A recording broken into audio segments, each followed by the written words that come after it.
Okay, welcome everybody, and thank you for joining us for today's webinar titled Power Policy in Progress, Understanding the Next Phase of the Energy Transition. My name is Dylan Tanzi. I'm the Executive Director of the SunSpec Alliance, and we are very grateful that you decided to join us here for today. This webinar series is sponsored by Fort Labs, which is a clean energy tech incubator and accelerator based out of Oakland. Before we get started, I want to go through the typical introduction and property admonition. All SunSpec meetings are conducted in accordance with the SunSpec antitrust policy and intellectual property provisions defined in the SunSpec member agreement. This agreement can be found at the following address. SunSpec strictly prohibits market participants and their employees who take part in these activities from using their participation as a forum for engaging in practices or communications that violate antitrust laws. Confidential or proprietary information should not be discussed in open session. Please contact SunSpec management if you have any questions. As a couple reminders before we get into everything, this webinar is being recorded. So please do keep your camera off unless you intend to have your face recorded. I'll also mention that the deck will be made available after the meeting on the SunSpec website. And also, this is an interactive webinar, so you are welcome to ask questions both in the chat or unmute yourself at any time to contribute to the discussion or ask questions. But if you don't intend to be heard, please do keep yourself on mute so we can keep background noise to a minimum.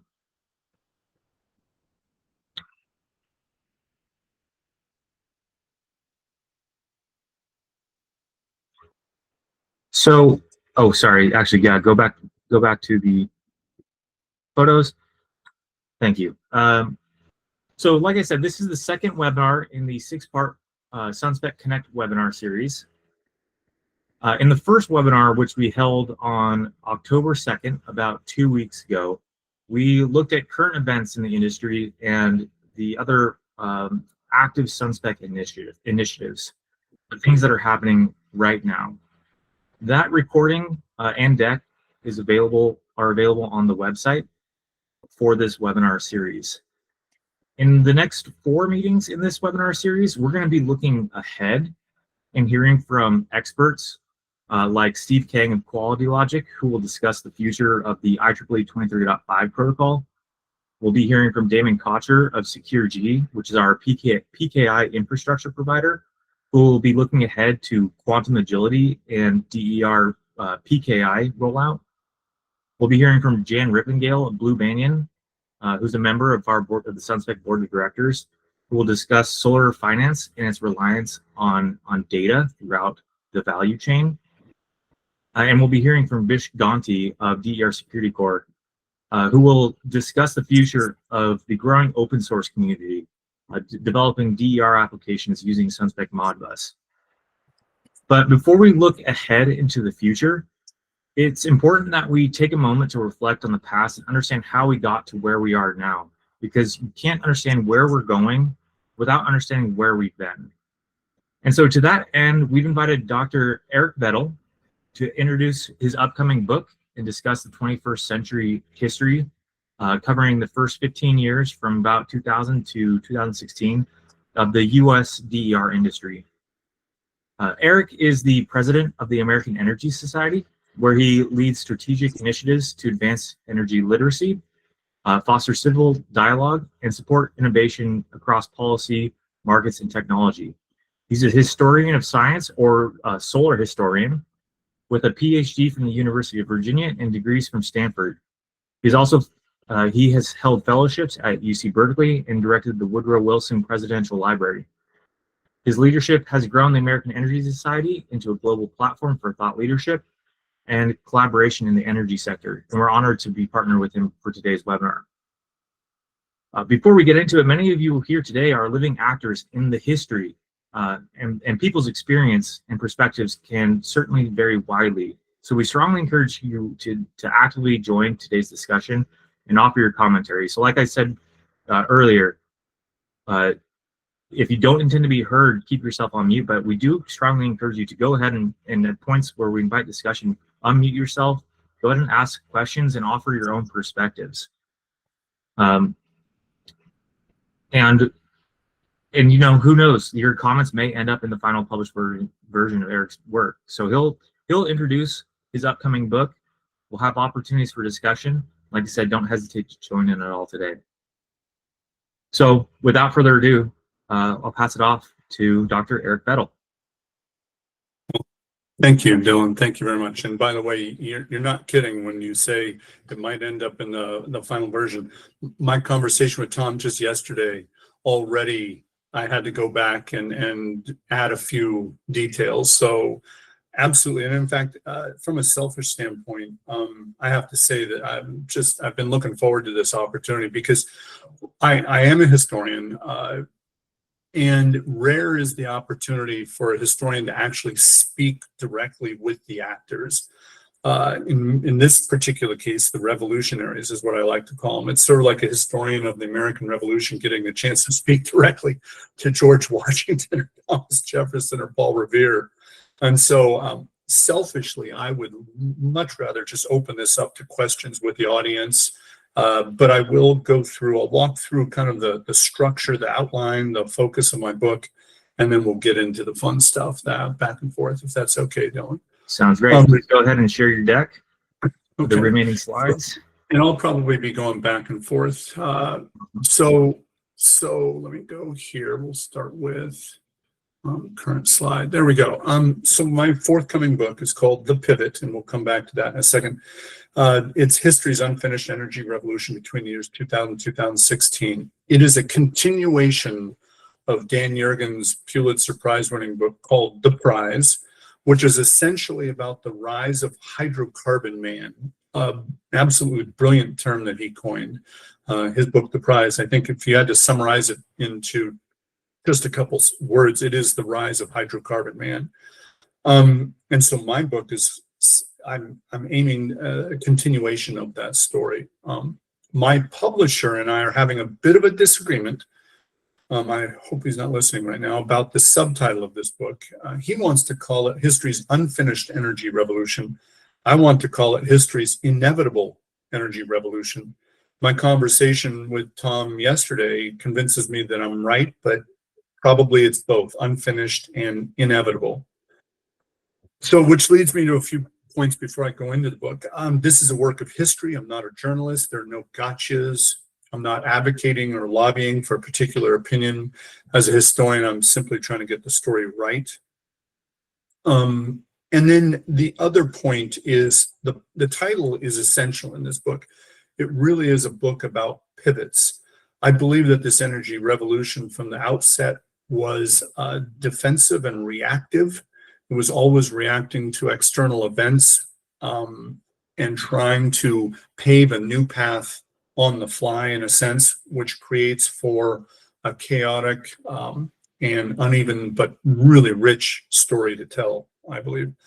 I think if I had to organize the concept or the thesis or convey the thesis, I believe up to the year 2000 and even to the present, America has, and the world, has a dysfunctional relationship with energy, a dysfunctional relationship with energy.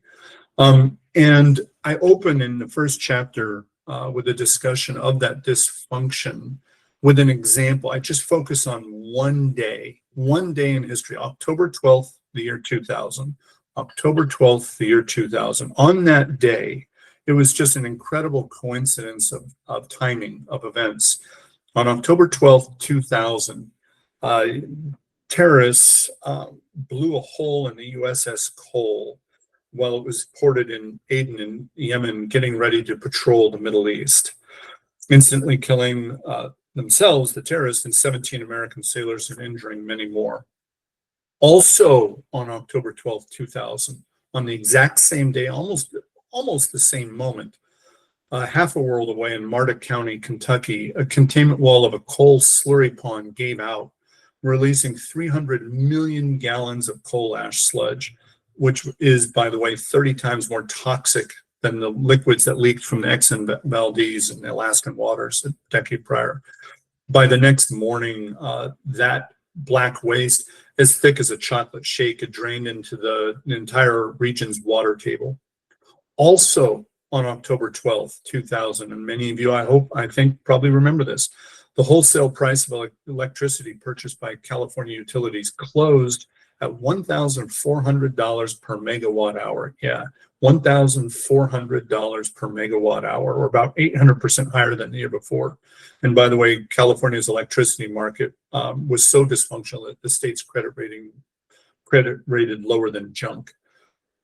Also, on October 12th, the Environmental Grantmakers Association gathered for a retreat in North Carolina. It was National Geographic, Ford, MacArthur, Pew, Rockefeller, Turner, Kresge, the richest and most influential environmental philanthropic organizations in the world. And at that Grantmakers Association, this retreat, they were practicing the reframing of conversations away from extremists, and I use that in quotes, away from extremist ideas like global warming and climate change. These are the Environmental Grantmaker Association, and they were trying to reframe conversations away from extremist ideas like climate change. Also on October 12th, 2000, newspaper headlines recorded the previous evening's debate between Vice President Al Gore and Texas Governor George Bush at Winston-Salem. The candidates sparred on a number of domestic issues like budget, tax relief, and reforming Social Security. The moderator, Jim Laird of PBS NewsHour, tried to steer the conversation to climate, but both candidates tried to get away from the topic as quickly as possible. Al Gore asked, he wanted to know more about the order of response, him or me first. George Bush offered a reminder of the rules of the debate. Then Vice President Gore quoted the book of Matthew and then the need to protect the future of our grandchildren. Laird just basically gave up on that issue and he moved on to illicit drug use in schools, which both candidates quickly jumped in to say that they opposed immediately. Now, I use October 12th, 2000. It's notable for its drama and coincidence of timing, but it does not identify as a historical pivot. We had already become comfortable with state-sponsored terrorism by oil-producing nations in the Middle East. We were familiar with and comfortable with environmental calamities. They were a common occurrence. There was a fragmented electricity market across the country that allowed companies like Enron to arbitrage a broken system, et cetera. Basically, I used that day to convey the message that America's relationship with energy was dysfunctional. And as we all know, in a dysfunctional relationship, they're really hard to break. And usually the only way to break that dysfunctional relationship is to confront a force that is equal in its power, that you need that counterforce to break down that dysfunctional relationship. And in my book, in chapter 2, I argue that that counterforce that started this story is 9/11. The terrorist attacks on September 11th. It inspired enough Americans to start asking important questions about energy. And at this particular moment, the first question that Americans started to ask was, what are we doing about this thing called foreign oil from the Middle East? Now, after that brief study of 9/11 and what it meant, or in the questions that Americans started asking, my book then takes a closer look at the first term of Bush administration, the first term led by Vice President Dick Cheney, with an emphasis on the protection of foreign oil, particularly from the Middle East. Rather than a takedown, it's not a critique of Dick Cheney and his policies. I try to offer a sympathetic defense of that view or opinion at the time, that his task force and the national energy policy that they designed was predicated on a simple assumption that there was nothing in energy that could match the scale of the incumbent's energy system. Nothing was ready to match the incumbent scale of the energy system at that moment, particularly led by oil, gas, coal, and the utilities. However, in the shadows of 9/11, this policy to protect foreign oil, in particular from the Middle East, had to be, in a sense, another phrase that was commonly used then, energy dependent. The popular opinion had absolutely turned. And I get to go into the clash, I get to talk about the war in Iraq and the protests. These were the largest protests in human history all over the world, including in the United States. And it gets the Bush administration, in particular the second administration, to pivot themselves. So 9/11 is the first pivot. The next pivot is the grassroots pressure to turn against foreign oil, and the rise of this new idea of becoming more independent in domestic energy. The second term Bush administration, for instance, tries to remake its cabinet, including Secretary Rice, who famously said that America's addiction to foreign oil warps diplomacy around the world, or the appointment of Andy Carter to take over the EERE, to more funding for NREL, the national lab in Colorado. And so you start to see the Bush second term White House pivoting in a direction that is away from this relationship or this commitment to foreign oil. But then this was sadly a lot of fun to write this chapter. In April of 2005, many of you might even remember this photo. It was on the front page of pretty much every newspaper. It's a photo of and I don't know why, and no one can explain why the White House staged this photo op of President Bush and Saudi King Abdullah holding hands walking through the gardens of President Bush's Texas ranch, an iconic symbol of America's addiction to foreign oil. Well, the public reacts. Another pivot.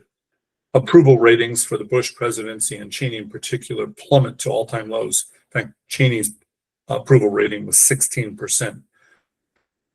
But Congress pivots away, and they put together an incredibly ambitious 2005 Energy Policy Act. It was no one used the phrase at the time. It would become common later on in another Congress, but they approached this Energy Policy Act, the 2005 Energy Policy Act. They called it an all of the above approach to energy, which included the ITC for solar and direct reference to standard 1547, allowing DER to connect to the grid, of which I think your SunSpec audience is or should be quite familiar with. Well, Congress is so pleased with itself writing this Energy Policy Act of 2005. They go on recess, except that weeks later, on recess, the U.S. is absolutely battered by a series of hurricanes, including Katrina, and there were others too. Here is, for a historian, another pivot. And there's the Energy Policy Act, and there's the reference to IEEE. I get so deep into the book, I'm sorry, I'll catch up on the slides.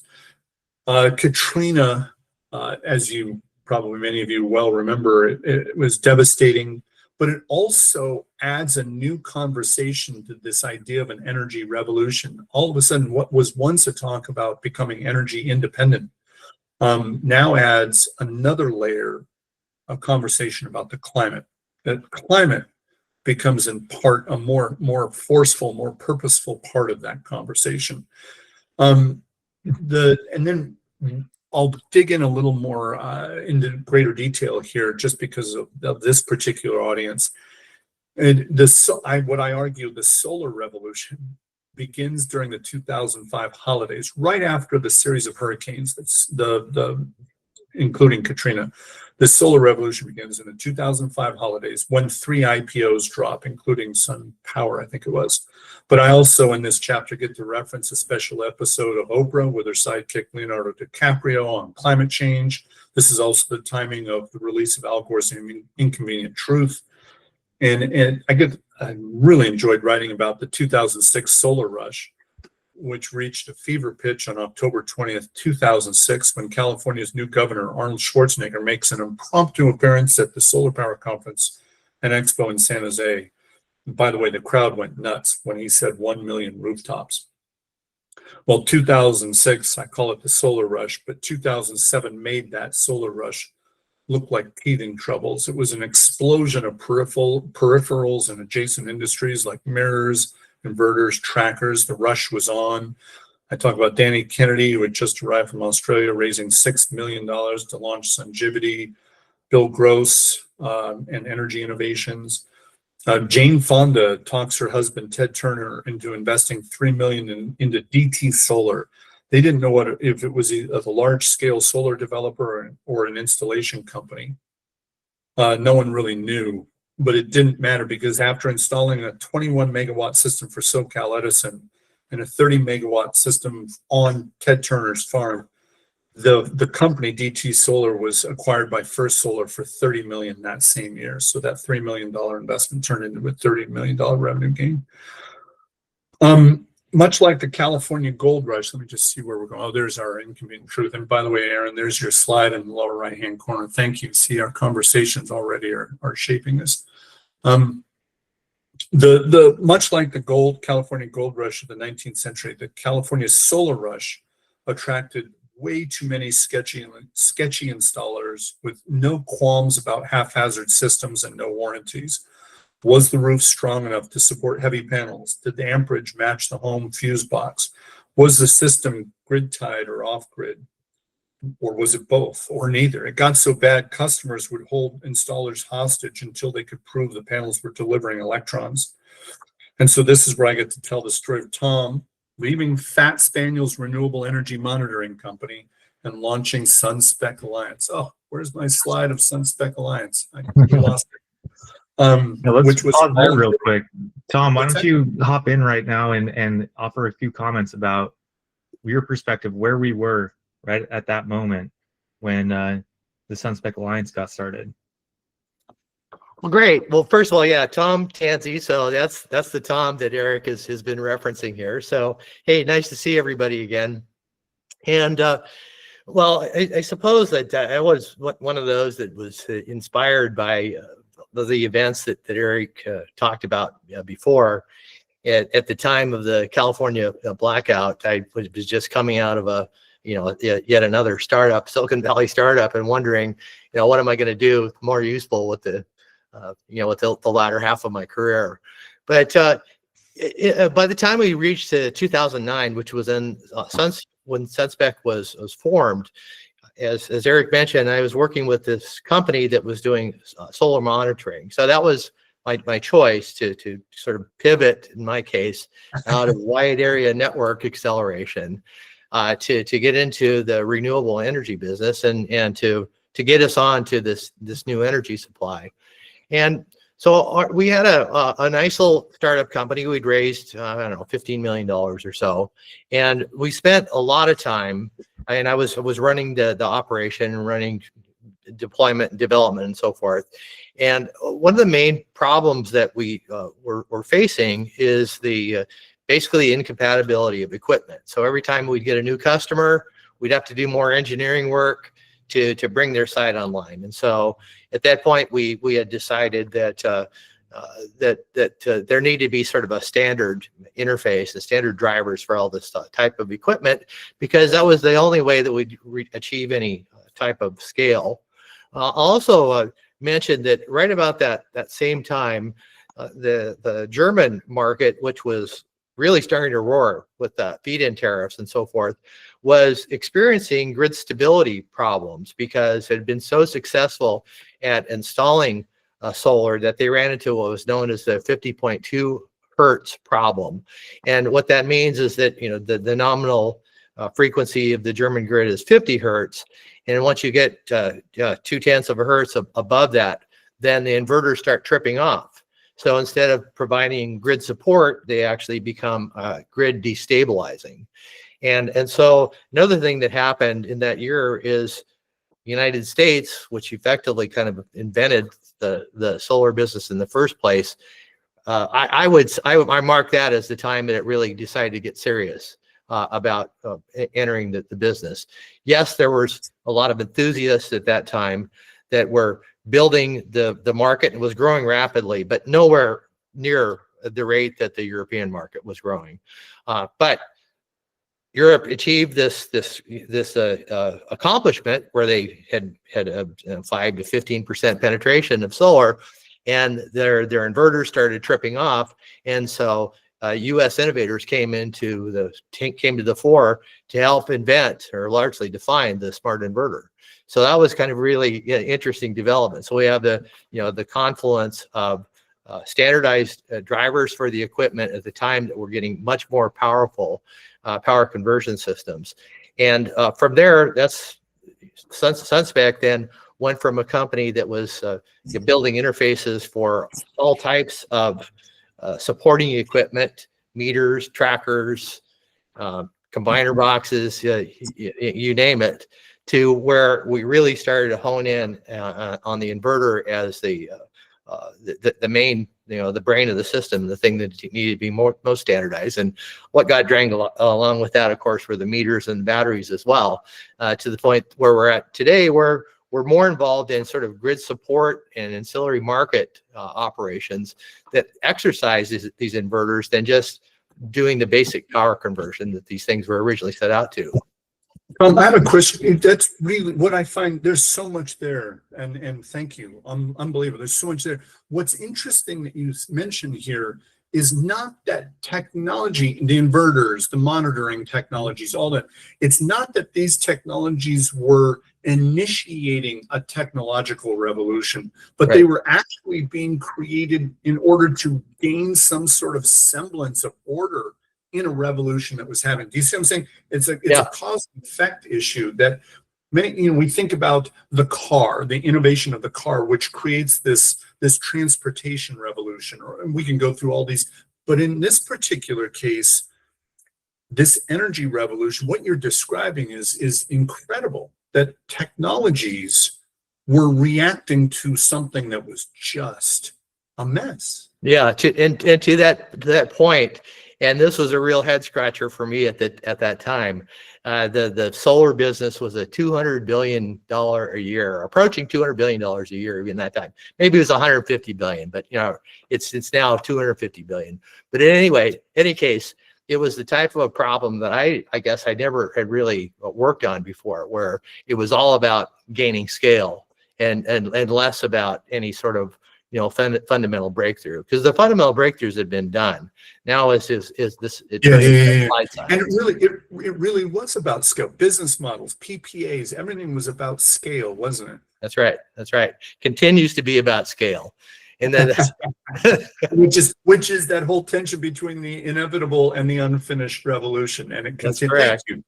That's but just to finish, and then I want to get into, and maybe some of the people in the audience, I can't tell yet, are younger than you and myself, or at least younger than me. So I'll get into some of the more recent pivots, and I'm not going to go deep into it. Another pivot that I talk about, the collapse of the Lehman Brothers on September 15, 2008, which, look, like you said, Tom, the solar industry was in a precarious scale, creates precarious kind of growth models, right?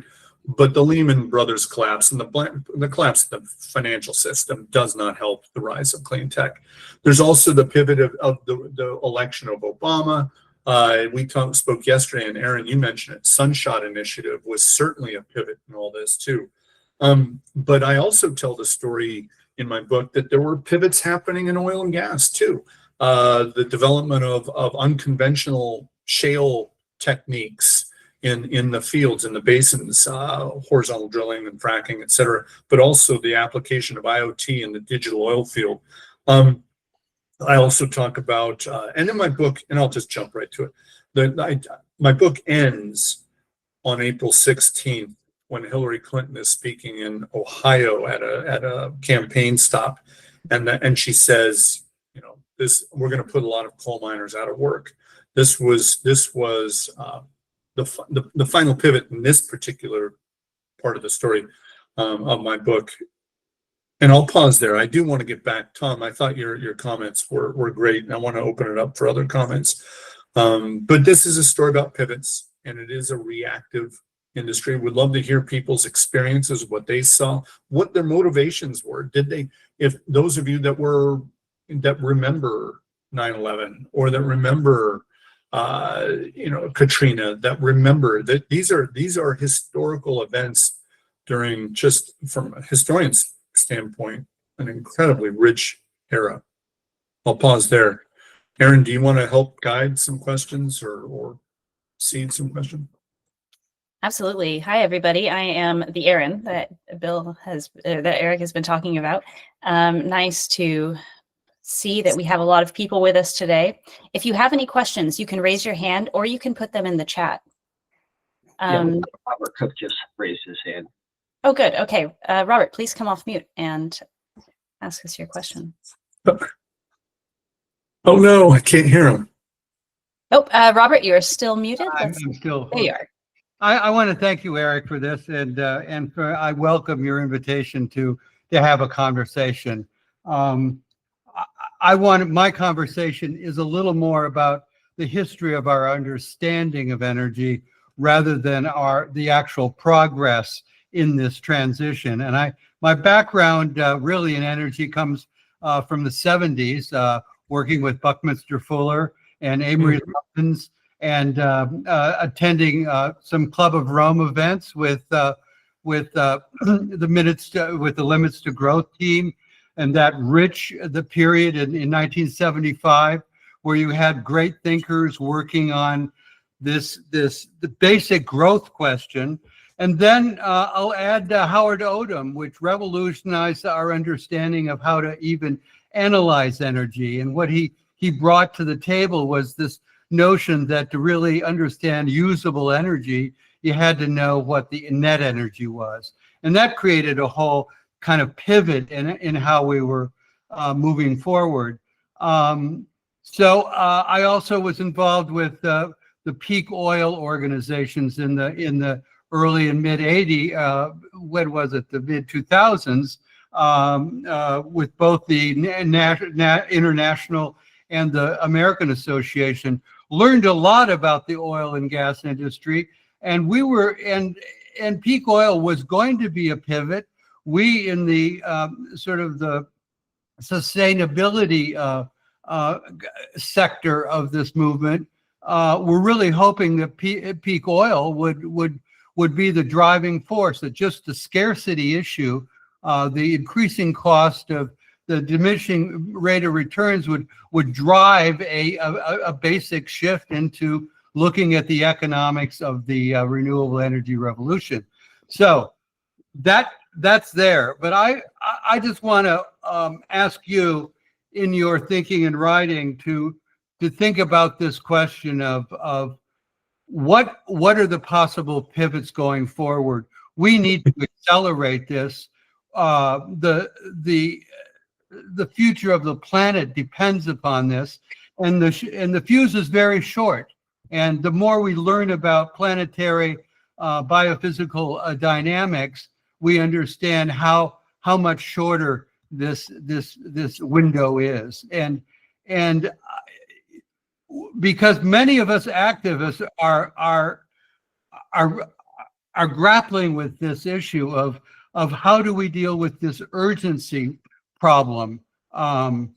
It's not something that we can just sit comfortably in understanding the dynamics of energy revolutions through history to the present. But what tools do we have to move this thing in the next 5 years? Because that's, I see our window of changing the trajectory. So Rob, thank you for that. By the way, Robert, incredible. I got to ask you, where are you calling in from? Because I may have to treat you to a coffee. I'm in Tucson, Arizona. Okay, well, I'm going to have to somehow get there. I'm in Half Moon Bay, California. So okay. Somehow, I took some notes, and just incredible. I do want to touch on a couple. I want to get to your questions. I want to touch on the interest of, for me, I was so tempted and drawn to a different book, and I didn't do it. The 1970s. The 1970s was an incredible time. But what I find is that the 1970s, incredible, like you said, changing the conceptions and our understanding of energy. I know, in fact, I've already quoted you in that phrase, so thank you. What I found about the 1970s, which is different from the period between 2000 and 2016, is a phrase you used. The latter part, the latter revolution is more, and you use the word activist, it's more grassroots, it's more bottom up.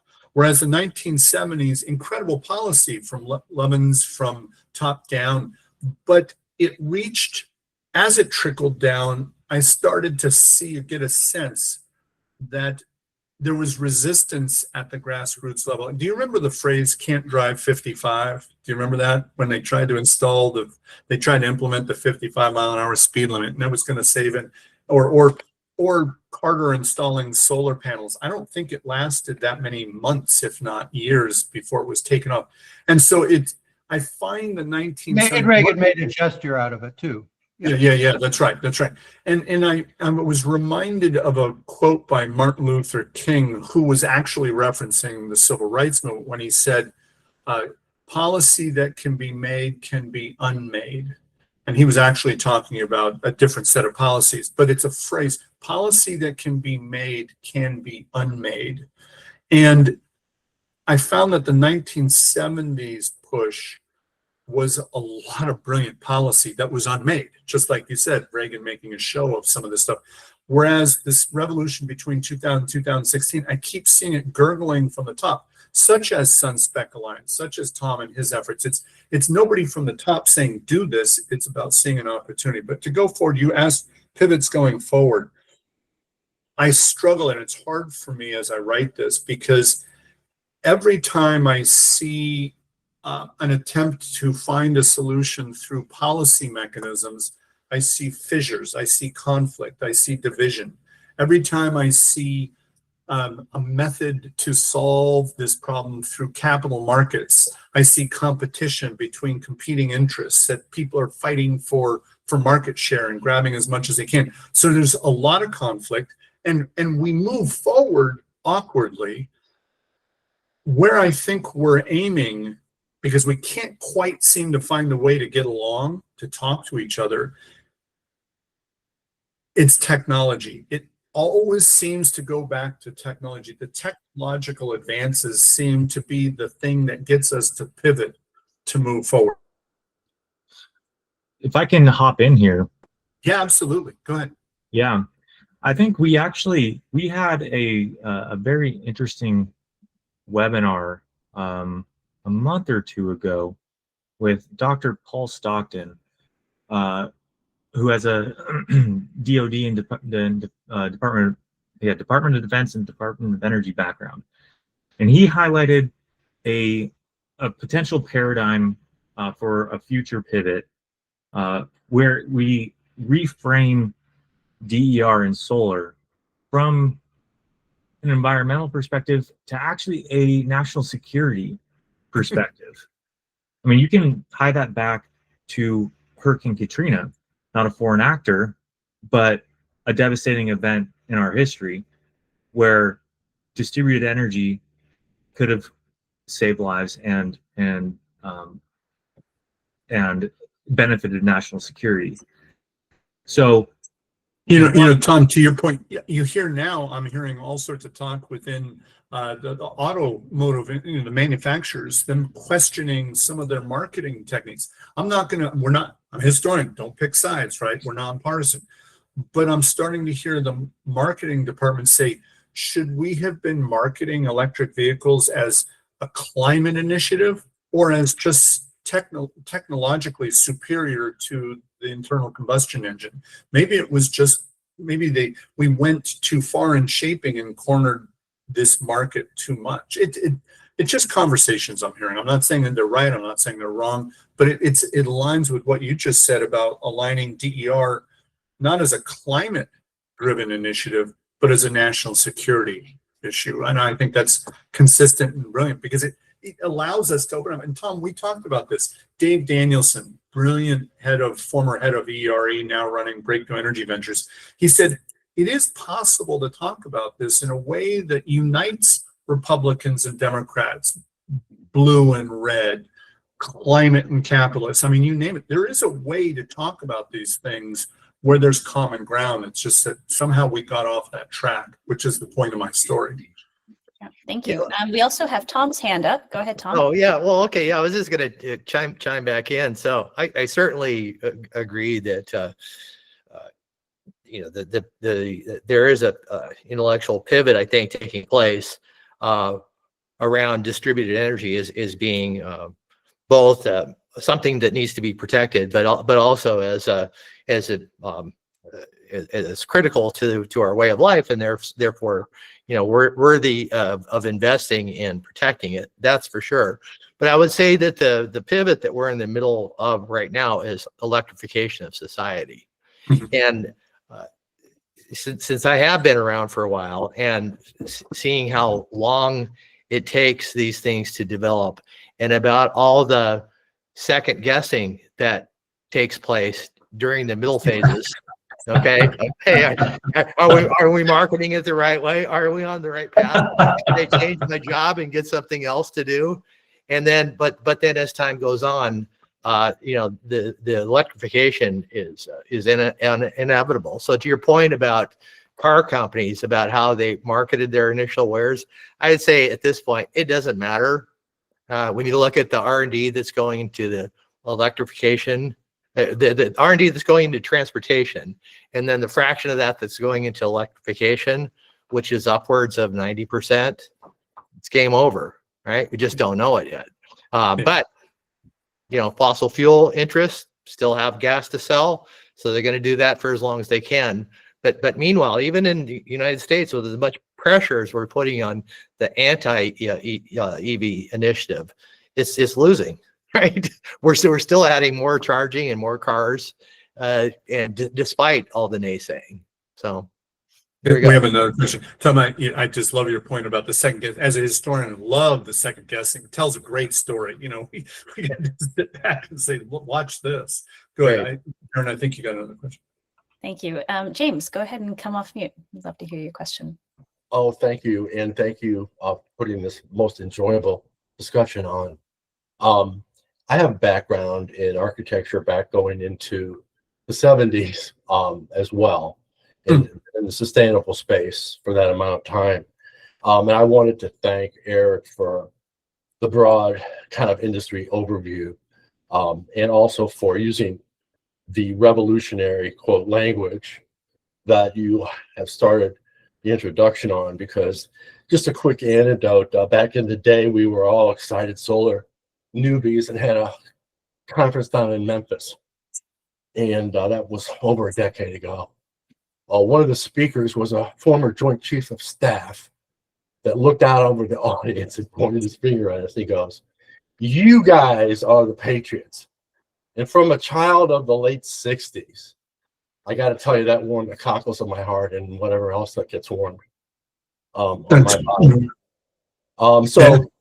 But to continue that discussion, I'm going to postulate something, which is that, you know, power independence can form the basis of the reform of our democratic republic, because it is absolutely revolutionary to have a say in how you live and how you generate your own power instead of being under the thumb of our fossil fuel overlords. So just wanted to say that, and I actually do have a question, which is what's your feeling on Mark Jacobson's work out at Stanford on the 100% wind, water, solar? And do you think that is a real practical blueprint moving forward for the country and the world? Wow. Okay. Well, thank you for that. Whoa. All right. We can just jump. We jumped in the deep end of the pool here, didn't we? I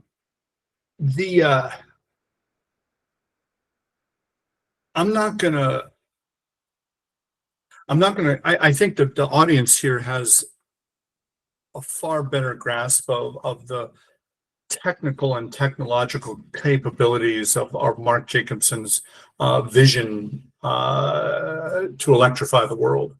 I am humbled by probably the collective. These are the revolutionaries, Aaron. This is like telling Madison, "Nah, you got that point wrong on the Constitution. Nah, I'm going to skip that." This is I recognize. However, having said that, I do write about Mark Jacobson in the book.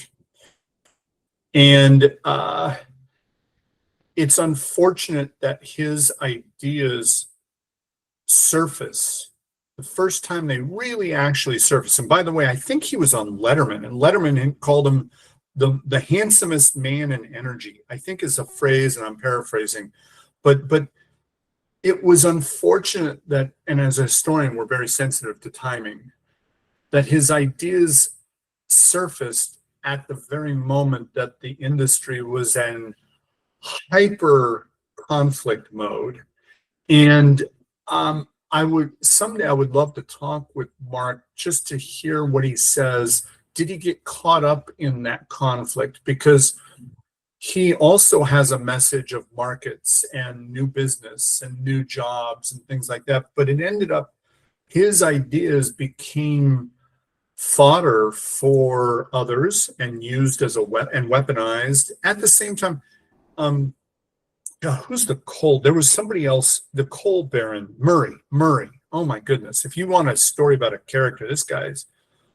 And so what happens is, I think Murray gets a public stage at the same time Mark Jacobson gets this public stage.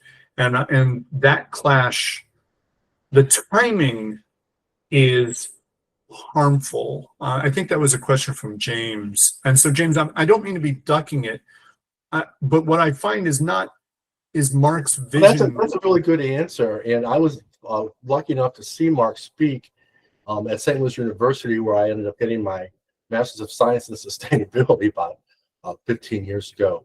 I always did wonder why his ideas didn't take more traction, because I think, as you're right, he approached it from an economic, common sense basis. And I guess the timing is everything.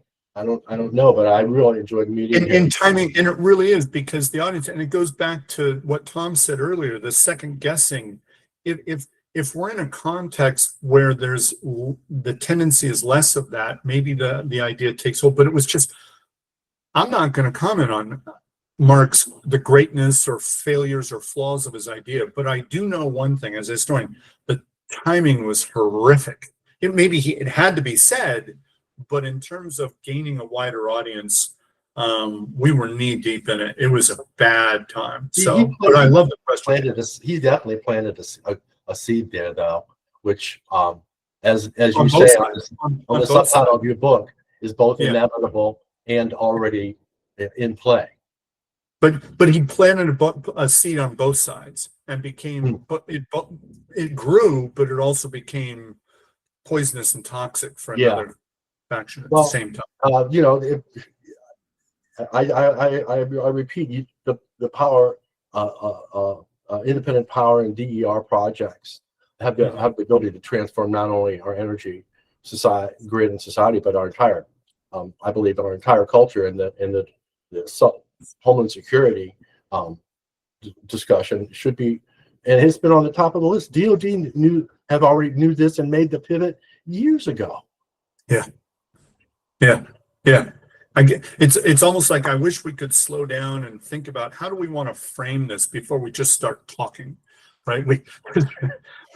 Thanks so much, both of you. Yeah, this conversation about energy abundance and the availability of profit within energy abundance also leads into our next comment, which is from David Cole. It's in the chat, so if you would like to read it, I will summarize it really quickly. So David mentions that the pivot is happening more than we realize, and DERs, so distributed energy resources such as EVs, are underutilized. EVs can provide power to an individual home as well as the homes around them. And with proper communications and coding, which is, of course, what we're focusing on here at SunSpec Alliance, these systems could potentially handle fully automated grid control in disaster situations. So there's a lot of topics to discuss here. Yeah, go ahead. Can I offer just a thought? I just want to, David, brilliant, this concept of abundance. It's almost like this backdrop theme, isn't it, David? When we act as if there's there's not enough customers, there's not enough markets, there's not enough people that are interested in our idea, and we approach it in a way that is there's a lot of competition, and that's okay. But at the same time, we're missing so many opportunities, as you say, David. We're just it's racing to grab market share and missing some, obvious. It's what is the saying, Aaron? You're stepping over $1 to pick up a penny. There's opportunity right there, and yet we're trying to promote our own view. Yeah, that's right. I don't know. David, I'm just commenting on David. There's an infinite possibility of problems and solutions, and we're starting to recognize those right now. And so, like you said, Eric, we are living in a historical moment, and everything is starting to revolutionize. And it goes back, and yet Tom's comment about second guessing, we're so quick to do that before we see those opportunities that you just mentioned. Frustrating. So I think it was really important that one of our comments came out of Tucson, because there are a lot of interesting developments going on in Arizona right now, with the choice for creating local energy distribution rather than utility-led energy distribution. And I think that we are moving towards a more local and decentralized energy world where we can create abundance rather than hoarding minerals. I see we have another hand raised from Shelley Gordon. Shelley, would you like to come off mute?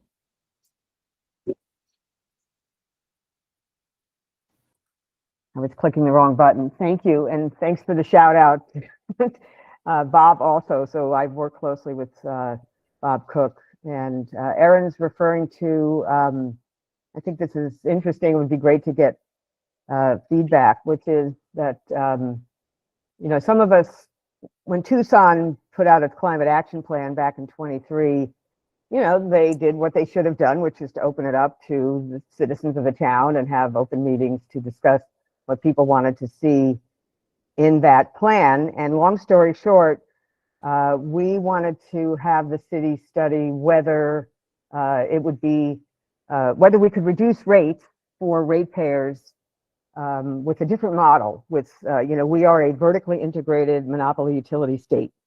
So there's no competition, there's no choice, unless a city forms a utility, and most of those are very small, but not a large one. Anyway, so the city commissioned a study, the results came out.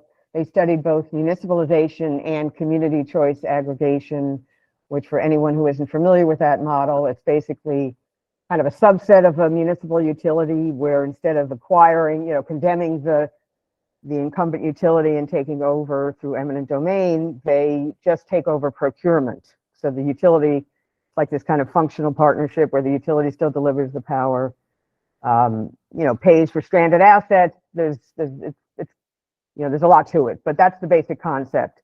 And the study showed that both municipalization and community choice aggregation would lower rates for customers. There's obvious reasons for that. They don't have shareholders. They have to pay, dividends too for the capital investments. And there would be a reliable revenue stream coming into the city to fund local energy programs. So both models over a 10-year horizon show that they would lower rates. So then we did a briefing for the entire, as many as we could get, mostly cities and counties in investor-owned utility territory. So we had 3 counties, 13 cities, and 51 both elected officials and sustainability staff attend. I mean, it was quite a turnout. It surprised me. I was thinking maybe we'd be lucky if we get 35, and probably a lot of those will cancel the day of if they have other meetings. They came. And if they didn't, if elected officials couldn't come, they sent office staff. So we all agreed that we need to keep meeting, that this is not just a one and done webinar, no offense, but we have a lot of these where we go and we learn a lot. And then, we go back to our respective lives and jobs, and so we're really trying to make this something that unifies these attendees to continue to pursue alternatives to the investor-owned utility model. At the same time, the rates are going up again. The third time in a row, or the third year in a row, and now the investor-owned utilities are asking for a 14% increase, and they're building way more gas to accommodate data centers. I could go on and on. There's a good reason why we need an alternative, and if this isn't a pivotal moment, I don't know what is. So, Thank you, Shelley. Eric's got a question for you, and and I'd love to hear Eric's. Yeah. Shelley, can I ask you? I know we're running out. I mean, Aaron, I looked at the time, and all of a sudden, that was the fastest hour ever. Shelley, absolutely brilliant. The phrases, the themes you're speaking about are center of right down the middle of the fairway of my book. Localization, unifying, all these themes. When did these efforts to localize and unify the things, the electrical, the power system, the energy system in Tucson, when do you think it just started to seed? When did it start to take root? Because this is exactly what I'm talking about in my book about this grassroots. It's not top down. You said it started, that Tucson said, we want to do this.